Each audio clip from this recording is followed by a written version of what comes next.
ಒಂದ್ ಕಡೆ ಬಾಲಿವುಡ್ ನಟ ಸೈಫ್ ಅಲಿ ಖಾನ್ ಮೇಲೆ ಚಾಕು ಇರಿತ ಪ್ರಕರಣಕ್ಕೆ ಸಂಬಂಧಪಟ್ಟಂತೆ ಸೈಫ್ ಅಲಿ ಖಾನ್ ಅವರ ಮೂವರು ಮನೆ ಕೆಲಸದವರನ್ನ ಇದೀಗ ವಿಚಾರಣೆಯನ್ನ ಮಾಡಲಾಗ್ತಾ ಇದೆ.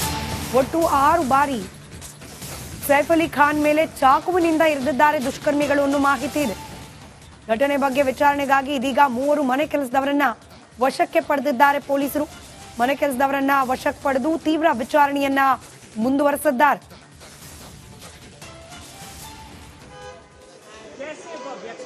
ನಡೆದಿರುವ ಘಟನೆ ಇದು. ಹೈ ಸೆಕ್ಯೂರಿಟಿ ಅಪಾರ್ಟ್ಮೆಂಟ್ ನಲ್ಲಿದ್ರು ಕೂಡ, ಐಷಾರಾಮಿ ಅಪಾರ್ಟ್ಮೆಂಟ್ ನಲ್ಲಿದ್ರು ಕೂಡ ಏಕಾಏಕಿ ಸೈಫ್ ಅಲಿ ಖಾನ್ ಮೇಲೆ ಅಟ್ಯಾಕ್ ಹೇಗಾಯ್ತು ಅನ್ನೋ ಪ್ರಶ್ನೆಗೆ ಈವರೆಗೂ ಉತ್ತರ ಸಿಕ್ಕಿಲ್ಲ. ಅಟ್ಯಾಕ್ ಮಾಡಿದವರು ಯಾರು, ಯಾವ ಉದ್ದೇಶದಿಂದ, ಇದರ ತನಿಖೆಯ ಜಾಡನ್ನ ಹಿಡಿದಿದ್ದಾರೆ ಪೊಲೀಸರು. ಮತ್ತೊಂದು ಕಡೆ ಸೈಫ್ ಅಲಿ ಖಾನ್ ಅವರ ಮನೆಯಲ್ಲಿ ಕೆಲಸ ಮಾಡ್ತಿದ್ದ 3ರನ್ನ ವಶಕ್ಕೆ ಪಡೆದು ವಿಚಾರಣೆಗೆ ಒಳಪಡಿಸಿದ್ದಾರೆ. ಪ್ರೀಪ್ಲಾನ್ಡ್ ಅಟ್ಯಾಕ್, ಬೇಕು ಅಂತಲೇ ಆದ ಅಥವಾ ಕಳ್ಳತನಕ್ಕೆ ಬಂದಿದ್ದ ಯಾರೋ ಆಗುಂತಕರು ಮಾಡಿದ ಅಟ್ಯಾಕ್, ಈ ಬಗ್ಗೆ ಪೊಲೀಸರು ಇದೀಗ ವಿಚಾರಣೆಯನ್ನ ಮುಂದುವರೆಸಿದ್ದಾರೆ. ಮತ್ತೊಂದು ಕಡೆ ಚಾಕು ಇರಿತಕ್ಕೆ ಒಳಗಾದ ಸೈಫ್ ಅಲಿ ಖಾನ್ ಅವರು ಸರ್ಜರಿಗೆ ಒಳಗಾದ್ರು. ಸರ್ಜರಿ ಮುಗಿದಿದೆ ಅಂತ ಹೇಳಿ ಆಸ್ಪತ್ರೆ ವೈದ್ಯರು ಖಚಿತಪಡಿಸಿದ್ದಾರೆ. ಮುಂಬೈನ ಲೀಲಾವತಿ ಆಸ್ಪತ್ರೆಯಲ್ಲಿ ನಟ ಸೈಫ್ಗೆ ಚಿಕಿತ್ಸೆ ಮುಂದುವರೆದಿದೆ. ಎಲ್ಲ ಆಯಾಮದಲ್ಲೂ ಕೂಡ ತನಿಖೆಯನ್ನು ನಡೆಸ್ತಾ ಇದ್ದಾರೆ ಬಾಂದ್ರಾ ಪೊಲೀಸರು. ಸಿಸಿಟಿವಿ ಹಾಗೆ ಮನೆಯಲ್ಲಿ ಪರಿಶೀಲನೆಯನ್ನ ಮುಂದುವರೆಸಿದ್ದಾರೆ.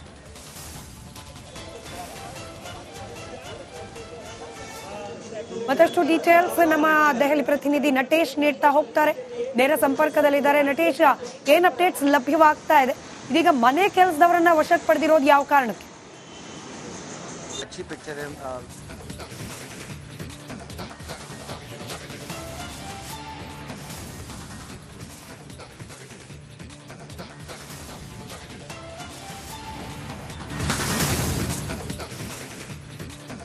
ಸ್ಮಿತಾ, ಏನು ಬಾಲಿವುಡ್ ನಟ ಸೈಫ್ ಅಲಿ ಖಾನ್ ಮೇಲೆ ಏನು ಚಾಕು ಹಿರಿತ ಪ್ರಕರಣ ಏನಿದೆ, ಈ ಪ್ರಕರಣಕ್ಕೆ ಸಂಬಂಧಪಟ್ಟಂತೆ ಅಲ್ಲಿ ಮನೆ ಕೆಲಸದವರು ಏನಿದ್ರು ಅವರನ್ನ ತನಿಖೆ ಮಾಡ್ತಾ ಇದ್ದಾರೆ ಎನ್ನುವಂತಹ ಮಾಹಿತಿ ಕೂಡ ಸಿಗ್ತಾ ಇರ್ತಕ್ಕಂಥದ್ದು.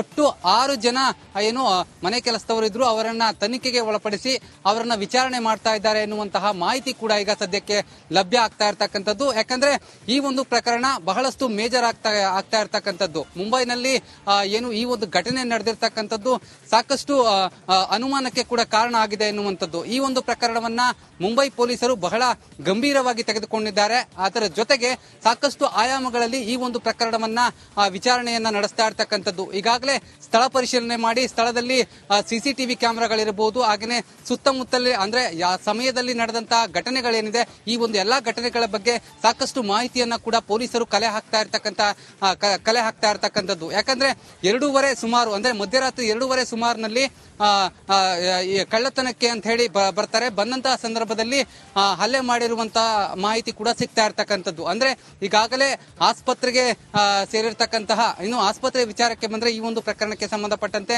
ಈಗಾಗಲೇ ಅವರಿಗೆ ಸರ್ಜರಿ ಕೂಡ ಆಗಿದೆ ಎನ್ನುವಂತಹ ಮಾಹಿತಿ ಕೂಡ ಸಿಗ್ತಾ ಇರ್ತಕ್ಕಂಥದ್ದು. 6 ಭಾಗದಲ್ಲಿ ಅಂದ್ರೆ ಅವರ ದೇಹದ ಭಾಗದಲ್ಲಿ ಅಂದ್ರೆ ಕುತ್ತಿಗೆ ಭಾಗ ಇರಬಹುದು, ಹಾಗೇನೆ ಕೈ, ಹಾಗೆ ಅವರ ಬ್ಯಾಕ್ ಬೋನ್ ಸಂಬಂಧಪಟ್ಟಂತೆ ಶಸ್ತ್ರಚಿಕಿತ್ಸೆ ಆಗಿದೆ ಎನ್ನುವಂತಹ ಮಾಹಿತಿ ಕೂಡ ಸಿಗ್ತಾ ಇದೆ.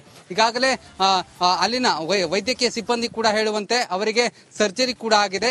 ಸದ್ಯಕ್ಕೆ ಅವರು ಏನು ಅಪಾಯದಿಂದ ಪಾರಾಗಿದ್ದಾರೆ ಎನ್ನುವಂತಹ ಮಾಹಿತಿಯನ್ನ ಕೂಡ ಅಲ್ಲಿನ ಏನು ಆಸ್ಪತ್ರೆಯ ಸಿಬ್ಬಂದಿ ಕೂಡ ಹೇಳ್ತಾ ಇರ್ತಕ್ಕಂಥದ್ದು. ಇದೆಲ್ಲದರ ಜೊತೆಗೆ ಇನ್ನು ವಿಚಾರಣೆಯ ಹಂತಕ್ಕೆ ಬಂದ್ರೆ ಅಂದ್ರೆ ಈ ಒಂದು ತನಿಖೆಗೆ ಸಂಬಂಧಪಟ್ಟಂತೆ ನೋಡೋದಾದ್ರೆ ಸಾಕಷ್ಟು ಗೊಂದಲ ಕೂಡ ಇದೆ. ಯಾಕಂದ್ರೆ ಆ ಸಂದರ್ಭದಲ್ಲಿ ಆ ವ್ಯಕ್ತಿಗಳು ಅಂದ್ರೆ ಈ ದರೋಡೆ ಮಾಡೋದಕ್ಕೆ ಅಂತಾನೆ ಬಂದಿದ್ರ ಅಥವಾ ಇವರ ಮೇಲೆ ಹಲ್ಲೆ ಮಾಡೋದಕ್ಕೆ ಅಥವಾ ಇವರನ್ನ ಕೊಲೆ ಮಾಡೋದಕ್ಕೆ ಏನಾದ್ರು ಪ್ರಯತ್ನ ಪಟ್ರ ಅನ್ನುವಂತಹ ಏನು ಪ್ರಶ್ನೆಗಳು ಕೂಡ ಈಗ ಇರ್ತಕ್ಕಂಥದ್ದು. ಎಲ್ಲಾ ಪ್ರಶ್ನೆಗಳಿಗೂ ಉತ್ತರ ಸಿಗಬೇಕು ಅಂತಂದ್ರೆ ಪೊಲೀಸರ ತನಿಖೆ ಏನಿದೆ, ತನಿಖೆ ವ್ಯವಸ್ಥಿತವಾಗಿ ಒಂದು ರೀತಿ ತನಿಖೆ ಆಗಬೇಕು. ತನಿಖೆಯಲ್ಲಿ ಎಲ್ಲಾ ರೀತಿಯಾದಂತಹ ವಿಚಾರಣೆಗಳು ಕೂಡ ಆಗಬೇಕಾಗುತ್ತೆ. ಕೇವಲ ಒಂದು ಆಂಗಲ್ ಇಂದ ತನಿಖೆ ಮಾಡಿದ್ರೆ ಈ ಒಂದು ತನಿಖೆಗೆ ಉತ್ತರ ಅಂದ್ರೆ ಈ ಒಂದು ಪ್ರಶ್ನೆಗಳಿಗೆ ಉತ್ತರ ಸಿಗಲ್ಲ. ಯಾಕಂದ್ರೆ ಹಲವು राइट धन्यवाद Natesh माहितीಗಾಗಿ.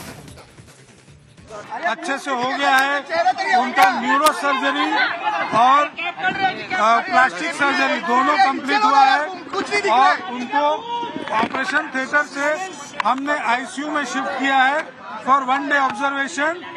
After that we'll decide tomorrow. Right now it is looking absolutely fine. He is on recovery path. The recovery should be 100% as per our initial understanding. Sir, हाँ, तो दो एकदम गहरी चोटें हैं, 2 इंटरमीडिएट है और 2 एब्रेशन जैसा है, जैसा खरोच से कैसे आ जाता है, तो चाकू का नोक से ऐसा खरोच से आ गया है। इतना बड़ा 2.5 इंच का चाकू का पीस अंदर स्पाइन से हमने निकाला है। डॉक्टर डांगे उस बारे में आपको ठीक से बताएंगे। अच्छे से हो गया है, उनका न्यूरो सर्जरी। ಮತ್ತೊಂದು ಕಡೆ ಬಾಲಿವುಡ್ ನಟ ಸೈಫ್ ಅಲಿ ಖಾನ್ ಮೇಲೆ ಚಾಕು ಇರಿತ ಪ್ರಕರಣಕ್ಕೆ ಸಂಬಂಧಪಟ್ಟಂತೆ ಸೈಫ್ ಅಲಿ ಖಾನ್ ಅವರ ಮನೆ ಕೆಲಸದವರನ್ನ 3 ಮನೆ ಕೆಲಸದವರನ್ನ ಇದೀಗ ವಿಚಾರಣೆಯನ್ನ ಮಾಡಲಾಗ್ತಾ ಇದೆ.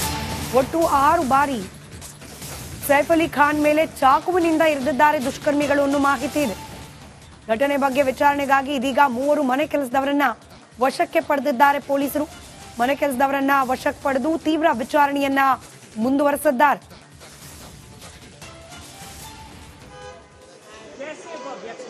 ನಡೆದಿರುವ ಘಟನೆ ಇದು. ಹೈ ಸೆಕ್ಯೂರಿಟಿ ಅಪಾರ್ಟ್ಮೆಂಟ್ ನಲ್ಲಿದ್ರೂ ಕೂಡ, ಐಷಾರಾಮಿ ಅಪಾರ್ಟ್ಮೆಂಟ್ ನಲ್ಲಿದ್ರೂ ಕೂಡ ಏಕಾಏಕಿ ಸೈಫ್ ಅಲಿ ಖಾನ್ ಮೇಲೆ ಅಟ್ಯಾಕ್ ಹೇಗಾಯ್ತು ಅನ್ನೋ ಪ್ರಶ್ನೆಗೆ ಈವರೆಗೂ ಉತ್ತರ ಸಿಕ್ಕಿಲ್ಲ. ಅಟ್ಯಾಕ್ ಮಾಡಿದವರು ಯಾರು, ಯಾವ ಉದ್ದೇಶದಿಂದ, ಇದರ ತನಿಖೆಯ ಜಾಡನ್ನ ಹಿಡಿದಿದ್ದಾರೆ ಪೊಲೀಸರು. ಮತ್ತೊಂದು ಕಡೆ ಸೈಫ್ ಅಲಿ ಖಾನ್ ಅವರ ಮನೆಯಲ್ಲಿ ಕೆಲಸ ಮಾಡ್ತಿದ್ದ 3ರನ್ನ ವಶಕ್ಕೆ ಪಡೆದು ವಿಚಾರಣೆಗೆ ಒಳಪಡಿಸಿದ್ದಾರೆ. ಪ್ರೀಪ್ಲಾನ್ ಅಟ್ಯಾಕ, ಬೇಕು ಅಂತಲೇ ಆದ ಅಥವಾ ಕಳ್ಳತನಕ್ಕೆ ಬಂದಿದ್ದ ಯಾರೋ ಆಗುಂತಕರು ಮಾಡಿದ ಅಟ್ಯಾಕ, ಈ ಬಗ್ಗೆ ಪೊಲೀಸರು ಇದೀಗ ವಿಚಾರಣೆಯನ್ನ ಮುಂದುವರೆಸಿದ್ದಾರೆ. ಮತ್ತೊಂದು ಕಡೆ ಚಾಕು ಇರಿತಕ್ಕೆ ಒಳಗಾದ ಸೈಫ್ ಅಲಿ ಖಾನ್ ಅವರು ಸರ್ಜರಿಗೆ ಒಳಗಾದ್ರು. ಸರ್ಜರಿ ಮುಗಿದಿದೆ ಅಂತ ಹೇಳಿ ಆಸ್ಪತ್ರೆ ವೈದ್ಯರು ಖಚಿತಪಡಿಸಿದ್ದಾರೆ. ಮುಂಬೈನ ಲೀಲಾವತಿ ಆಸ್ಪತ್ರೆಯಲ್ಲಿ ನಟ ಸೈಫ್ಗೆ ಚಿಕಿತ್ಸೆ ಮುಂದುವರೆದಿದೆ. ಎಲ್ಲ ಆಯಾಮದಲ್ಲೂ ಕೂಡ ತನಿಖೆಯನ್ನು ನಡೆಸ್ತಾ ಇದ್ದಾರೆ ಬಾಂದ್ರಾ ಪೊಲೀಸರು. ಸಿಸಿಟಿವಿ ಹಾಗೆ ಮನೆಯಲ್ಲಿ ಪರಿಶೀಲನೆಯನ್ನ ಮುಂದುವರೆಸಿದ್ದಾರೆ.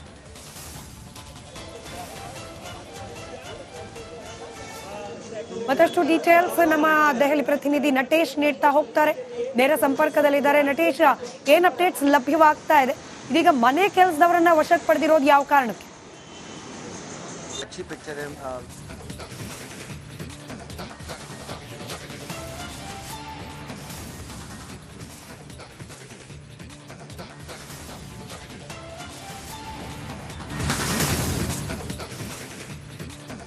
ಸ್ಮಿತಾ, ಏನು ಬಾಲಿವುಡ್ ನಟ ಸೈಫ್ ಅಲಿ ಖಾನ್ ಆಮೇಲೆ ಏನು ಚಾಕು ಹಿರಿತ ಪ್ರಕರಣ ಏನಿದೆ, ಈ ಪ್ರಕರಣಕ್ಕೆ ಸಂಬಂಧಪಟ್ಟಂತೆ ಅಲ್ಲಿ ಮನೆ ಕೆಲಸದವರು ಏನಿದ್ರು ಅವರನ್ನ ತನಿಖೆ ಮಾಡ್ತಾ ಇದ್ದಾರೆ ಎನ್ನುವಂತಹ ಮಾಹಿತಿ ಕೂಡ ಸಿಗ್ತಾ ಇರ್ತಕ್ಕಂಥದ್ದು.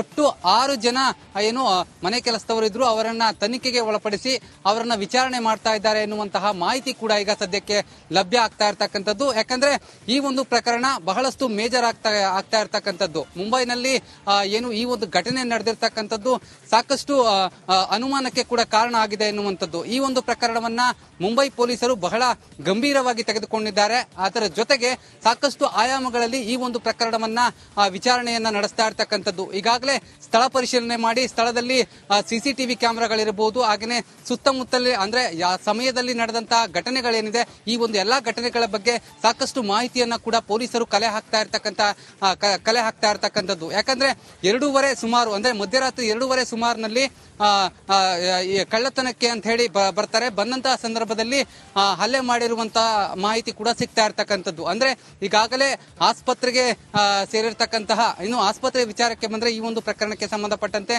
ಈಗಾಗಲೇ ಅವರಿಗೆ ಸರ್ಜರಿ ಕೂಡ ಆಗಿದೆ ಎನ್ನುವಂತಹ ಮಾಹಿತಿ ಕೂಡ ಸಿಗ್ತಾ ಇರ್ತಕ್ಕಂಥದ್ದು. 6 ಭಾಗದಲ್ಲಿ ಅಂದ್ರೆ ಅವರ ದೇಹದ ಭಾಗದಲ್ಲಿ ಅಂದ್ರೆ ಕುತ್ತಿಗೆ ಭಾಗ ಇರಬಹುದು, ಹಾಗೇನೆ ಕೈ, ಹಾಗೆ ಅವರ ಬ್ಯಾಕ್ ಬೋನ್ ಸಂಬಂಧಪಟ್ಟಂತೆ ಶಸ್ತ್ರಚಿಕಿತ್ಸೆ ಆಗಿದೆ ಎನ್ನುವಂತಹ ಮಾಹಿತಿ ಕೂಡ ಸಿಗ್ತಾ ಇದೆ. ಈಗಾಗಲೇ ಅಲ್ಲಿನ ವೈದ್ಯಕೀಯ ಸಿಬ್ಬಂದಿ ಕೂಡ ಹೇಳುವಂತೆ ಅವರಿಗೆ ಸರ್ಜರಿ ಕೂಡ ಆಗಿದೆ. ಸದ್ಯಕ್ಕೆ ಅವರು ಏನು ಅಪಾಯದಿಂದ ಪಾರಾಗಿದ್ದಾರೆ ಎನ್ನುವಂತಹ ಮಾಹಿತಿಯನ್ನ ಕೂಡ ಅಲ್ಲಿನ ಏನು ಆಸ್ಪತ್ರೆಯ ಸಿಬ್ಬಂದಿ ಕೂಡ ಹೇಳ್ತಾ ಇರ್ತಕ್ಕಂಥದ್ದು. ಇದೆಲ್ಲದರ ಜೊತೆಗೆ ಇನ್ನು ವಿಚಾರಣೆಯ ಹಂತಕ್ಕೆ ಬಂದ್ರೆ ಅಂದ್ರೆ ಈ ಒಂದು ತನಿಖೆಗೆ ಸಂಬಂಧಪಟ್ಟಂತೆ ನೋಡೋದಾದ್ರೆ ಸಾಕಷ್ಟು ಗೊಂದಲ ಕೂಡ ಇದೆ. ಯಾಕಂದ್ರೆ ಆ ಸಂದರ್ಭದಲ್ಲಿ ಆ ವ್ಯಕ್ತಿಗಳು ಅಂದ್ರೆ ಈ ದರೋಡೆ ಮಾಡೋದಕ್ಕೆ ಅಂತಾನೆ ಬಂದಿದ್ರ ಅಥವಾ ಇವರ ಮೇಲೆ ಹಲ್ಲೆ ಮಾಡೋದಕ್ಕೆ ಅಥವಾ ಇವರನ್ನ ಕೊಲೆ ಮಾಡೋದಕ್ಕೆ ಏನಾದ್ರು ಪ್ರಯತ್ನ ಪಟ್ರ ಅನ್ನುವಂತಹ ಏನು ಪ್ರಶ್ನೆಗಳು ಕೂಡ ಈಗ ಇರ್ತಕ್ಕಂಥದ್ದು. ಎಲ್ಲಾ ಪ್ರಶ್ನೆಗಳಿಗೂ ಉತ್ತರ ಸಿಗಬೇಕು ಅಂತಂದ್ರೆ ಪೊಲೀಸರ ತನಿಖೆ ಏನಿದೆ, ತನಿಖೆ ವ್ಯವಸ್ಥಿತವಾಗಿ ಒಂದು ರೀತಿ ತನಿಖೆ ಆಗಬೇಕು. ತನಿಖೆಯಲ್ಲಿ ಎಲ್ಲಾ ರೀತಿಯಾದಂತಹ ವಿಚಾರಣೆಗಳು ಕೂಡ ಆಗಬೇಕಾಗುತ್ತೆ. ಕೇವಲ ಒಂದು ಆಂಗಲ್ ಇಂದ ತನಿಖೆ ಮಾಡಿದ್ರೆ ಈ ಒಂದು ತನಿಖೆಗೆ ಉತ್ತರ ಅಂದ್ರೆ ಈ ಒಂದು ಪ್ರಶ್ನೆಗಳಿಗೆ ಉತ್ತರ ಸಿಗಲ್ಲ. ಯಾಕಂದ್ರೆ ಹಲವು ರೈಟ್ ಧನ್ಯವಾದ ನಟೇಶ್ ಮಾಹಿತಿಗಾಗಿ. अच्छे से हो गया है। उनका न्यूरो सर्जरी और प्लास्टिक सर्जरी दोनों कंप्लीट हुआ है और उनको ऑपरेशन थिएटर से हमने आईसीयू में शिफ्ट किया है for 1 day observation. After that will decide tomorrow. Right now it is looking absolutely fine. He is on recovery path. The recovery should be 100% as per our initial understanding. Sir, तो दो एकदम गहरी चोटें हैं, 2 intermediate है और 2 abrasion जैसा है, जैसा खरोच से कैसे आ जाता है तो चाकू का नोक से ऐसा खरोच से आ गया है। इतना बड़ा 2.5 इंच का चाकू का पीस अंदर स्पाइन से हमने निकाला है। डॉक्टर डांगे उस बारे में आपको ठीक से बताएंगे। अच्छे से हो गया है। उनका न्यूरो सर्जरी